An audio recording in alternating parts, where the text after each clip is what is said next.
Hola, buen día. Hola. So for today, we're going to La Corredoria. This is the northwestern part of Oviedo. And while we're doing that, while we do the walking, the touring, we're going to discuss about the things that we learned while living here in Oviedo for 1 year. Sama ulit kayo sa trip namin. So medyo tahimik dito sa north. This is the part of Oviedo na hindi masyadong pinupuntahan ng mga tao. Yeah. At dito kami malapit. Yeah. Because this is around 20 to 30 minutes from the center.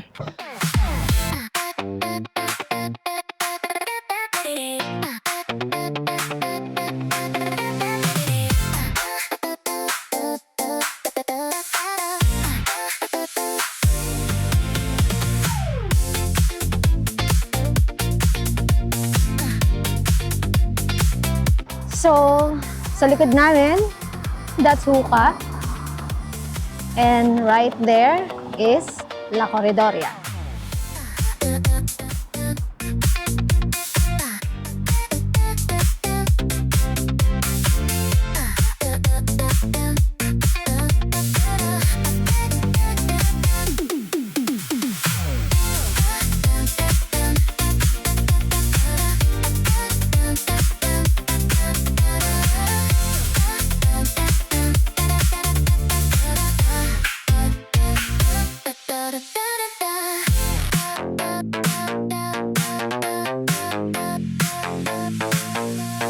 When people think about moving to Spain, they usually talk about the weather, the food, or places like Barcelona or Madrid.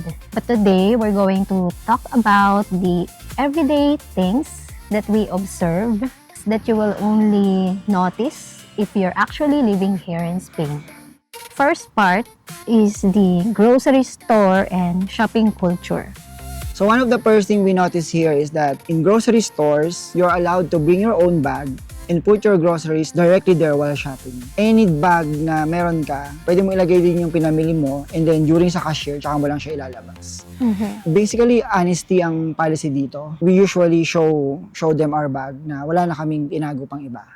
We do have this shopping cart. Common dito sa mga local na meron silang bit-bit na shopping cart and doon nila nilalagay yung kanilang mga pinamili. Pero tatanungin ka pa rin ng cashier kung kailangan mo ng bolsa or bag. Common talaga dito na may kanya-kanya silang sariling bag. Yeah. Especially if you do not have car. Sa Pilipinas, uso kasi na pag mayroon kang dalang bag, iiwan mo yon sa baggage counter.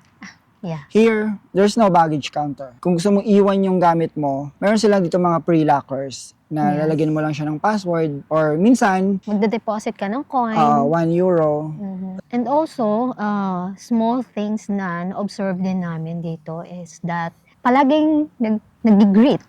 Like, you say, hola, gracias. Pagpapasok. Yeah, pagpapasok. At pag-aalis, you say, gracias. Pagpasok mo pala ng store, common dito na binabati nila yung may-ari ng store or yung Staff. And then, kay bumili ka o hindi, magpapasalamat ka paglabas. It's something na na-adapt na rin namin dito.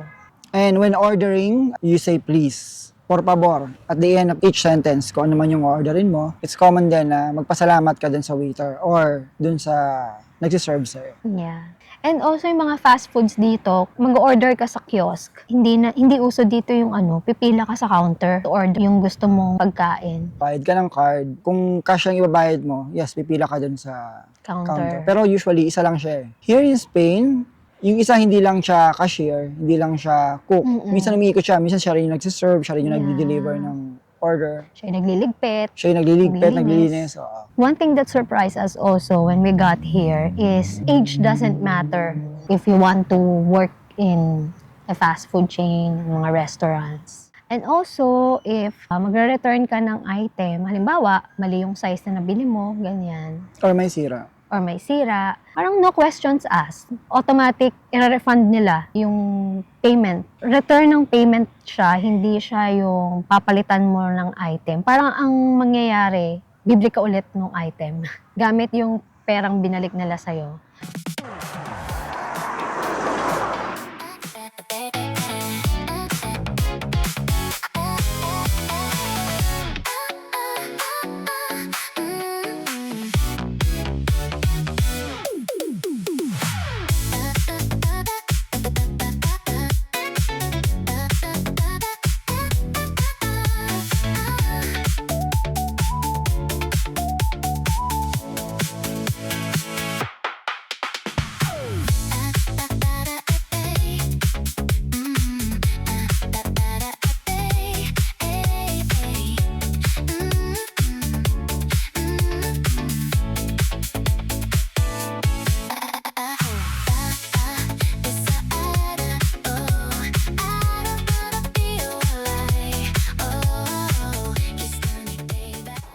Okay. On this part na walking path, medyo rinig mo yung highway. Pero ang maganda dito, yung mga residential areas, naka-setback talaga siya. Yeah. Tapos ang daming trees, sound buffers. Ayun na kasi yung ano eh, pinaka-highway. Yan, no, kita yung highway.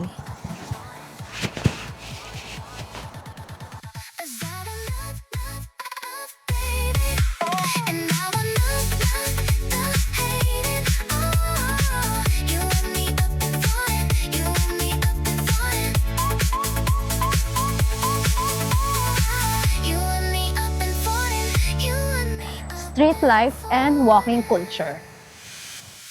One thing that we really love here is talagang pinapangatawanan nila yung walking is life. Kung napapanood yung mga videos namin, ilang beses na naming nasabi that Oviedo is really a walkable city. Because they designed their city not just for cars, but for people. And well-designed because of the pedestrian lanes, walk paths, bicycle lanes. Yeah, they have like this, oh. Ang haba nito. Yeah, Nakahiwala yung bike lanes. yeah. Even sa malapit sa kalsada, Yes. malaki yung mga Sidewalks. sidewalk nila. Yeah, So it's safe. it's safe. Hindi ka maglalakad sa mismong kalsada.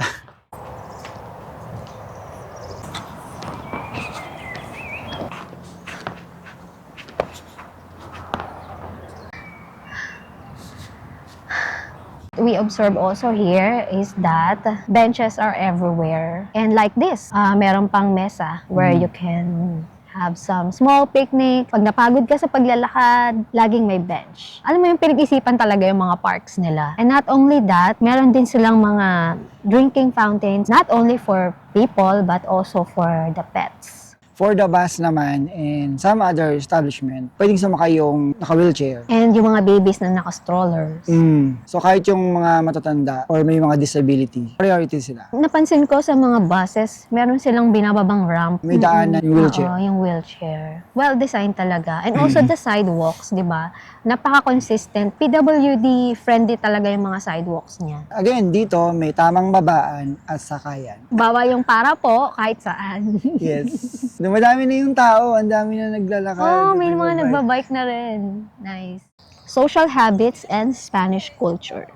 So dito, uso yung 2 besos or yung pag-kiss sa cheeks. That's part of their greetings din. Kahit paano, na-adapt na rin namin yung Sa atin, beso-beso. beso-beso. Mahilig sila dito magkwentuhan talaga. They really talk a lot. Even yung mga bata, di ba? I mean, dito parang feeling ko, ito yung era ng kabataan ng 1980s and 90s. Sa panahon namin. Yeah, kasi naglalaro yung mga bata dito sa labas. Hindi sa loob. Hindi sila nakatutok sa cellphone, no tabs. I mean, okay lang sila madumihan, maarawan, kat gumulong-gulong sila dito. At kahit gabi, Yeah. hindi uso ang hamog dito. Pati sa mga toddlers, sa mga babies. Mahilig din sila mag-dress up. Basta, effort sila. Pagdating sa pananamit nila, they always make sure na maayos yung buhok nila, maayos yung damit nila. They always wear shoes. Kapag lalabas sila, regardless kung maglalakad lang sila sandali, compared sa Pilipinas, pag bibiling ka lang sandali, yun, naka-short or sando ka lang minsan, naka-tsinelas. Common sa kanila, maayos yung buhok, maayos silang pumustura. One thing also sa mga bars and cafes, pwede magstay sa table ng matagal. Hindi ka mape-pressure na umorder agad, kumain ng mabilis, umalis ng mabilis din. Siguro that's part of yung living in a slow-paced life. Okay, about cleanliness, order, and public responsibility. Very responsible yung mga pet owners. Talagang nagdadakot sila ng poops ng mga pets nila. Wala kami nakikita dito mga stray dogs or stray cats. Ang sarap din ng buhay nila dito.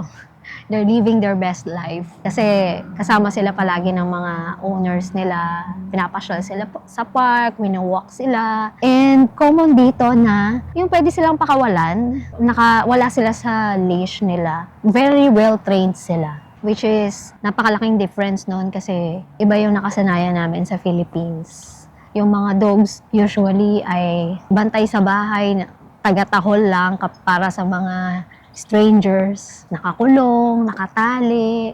Dito, yung mga dogs dito, ang saya ng buhay nila, ang sarap ng buhay nila.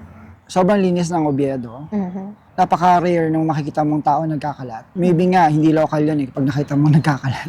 Even sa mga parade or sa mga events nila, Mm-mm. at the end of the parade, nakikita mo na nandun yung mga trucks, yung mga machine na naglilinis, nagliligpit ng upuan. Well-maintained yung mga parks, kahit itong lugar na to. Lagi nila itong pinuputulan ng damo. Very systematic sila and organized. Mm. Pagkatapos ng parade, nakasunod na yung mga tagalinis. Ang galing lang, nakakatuwa. Very consistent sila dun ilang parades na yun na panood namin. Laging ganun. Yung mga basura pa dito, segregated talaga. Kapag tumira ka dito, dapat maging responsible ka rin na nakahiwala yung plastic sa nabubulok. At may schedule ang pagkuha ng basura. Color-coded siya. Iba yung sa plastic, iba yung sa mga bote, glass, ganyan. Iba yung organic waste, iba yung papel. That's one thing kasi marami pang disiplinadong mga tao Mm-mm. sa Mao. So sana Yung mga pupunta dito. maging responsible din po tayo kung gusto nyo tumira dito. So bukod dun sa mga nangongolekta ng basura, lumalabas na yung mga naglilinis ng sidewalks. Gumagamit ng mga pressure washer sa mga sidewalks at sa mga kalsada. So dito mo makikita yung pag-maintain ng mga public spaces. Talagang seryoso sila doon.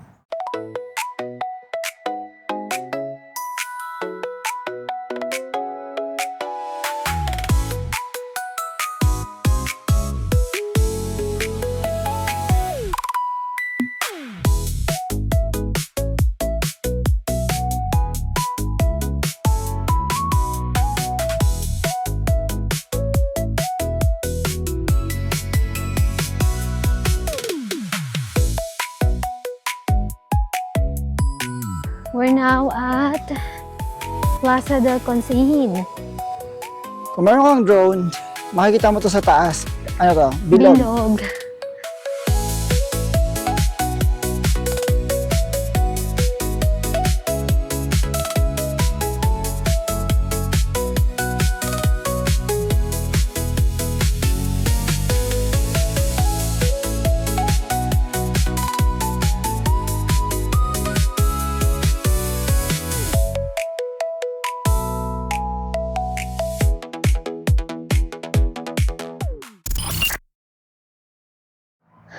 Ayan, nakarating na po kami ng Parque Principado and IKEA.